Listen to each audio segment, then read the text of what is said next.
જય શ્રી કૃષ્ણ। શું તમને મોડી રાત સુધી ઊંઘ નથી આવતી? તો આ 5 ટિપ્સ અપનાવો।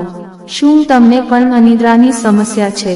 તમે કલાક સુધી તમારો ફોન પણ ન જુઓ, શાંતિ હોવા છતાં તમે ઊંઘી શકતા નથી?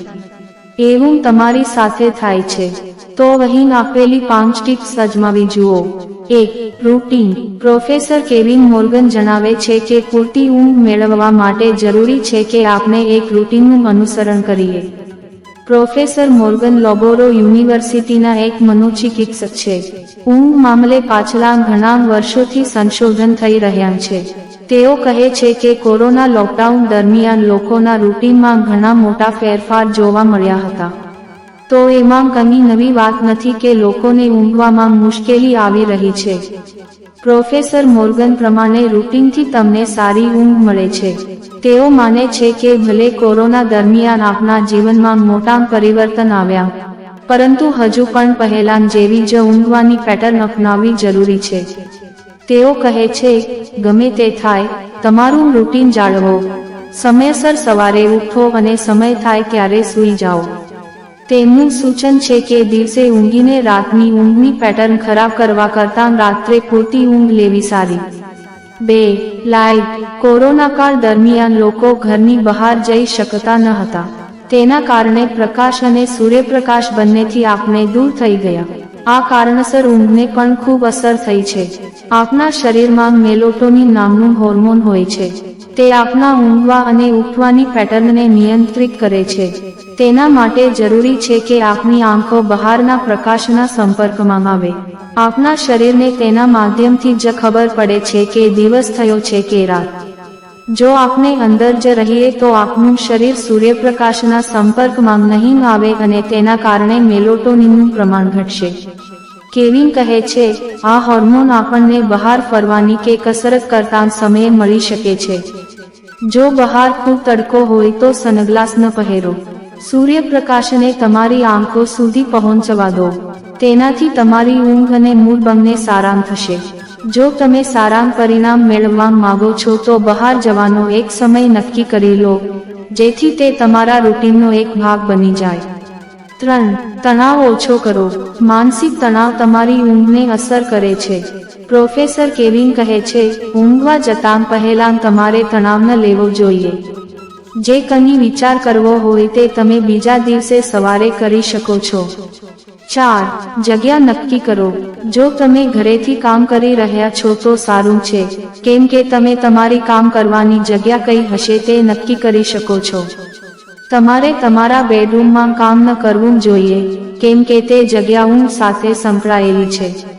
પ્રોફેસર કેવિન સલાહ આપે છે, જો તમે ખરેખર ઊંઘવા નથી માંગતા તો પલંગની નજીક ન જાઓ। પલંગ પર બેસો પણ નહીં અને આડા ન પડો। 5. આલ્કોહોલ। લાંબા ગાળે દારૂની ઊંઘ પર ખરાબ અસર પડે છે। દારૂથી ઊંઘની ગુણવત્તા અને તેનું સ્ટ્રક્ચર ખરાબ રીતે અસરગ્રસ્ત થાય છે। રાત્રે ઊંઘ નથી આવતી, તકિયા નીચે રાખો ફક્ત આ વસ્તુ, સવાર પડશે પણ ખબર નહીં પડે। ઊંઘ ન આવવી એ ઘણા રોગોનું કારણ હોઈ શકે છે। જો કે ઊંઘ ન આવવાના ઘણા કારણો હોઈ શકે છે, પરંતુ જીવનશૈલી બદલવી એ સૌથી મોટું કારણ છે।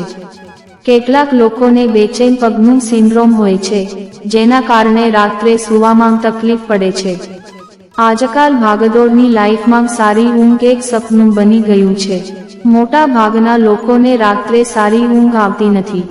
કામનું પ્રેશર, જીવનશૈલીમાં બદલાવ, પર્યાવરણીય પરિબળો અને તણાવે આપણને નિંદ્રાહીન રાત આપી છે। આ ઉપરાંત, બાકી બચ્યું મોબાઈલ, ટીવી અને ગેજેટ્સે છીનવી લીધું છે। લોકો મોડી રાત સુધી આ વસ્તુઓમાં ફસાઈ જાય છે જેના કારણે તેઓ ઊંઘી શકતા નથી। આ પછી સવારે કામનું પ્રેશર એટલું રહે છે કે વહેલા ઉઠવું પડે છે। ઊંઘનો અભાવ શરીર પર ઘણી રીતે અસર કરે છે।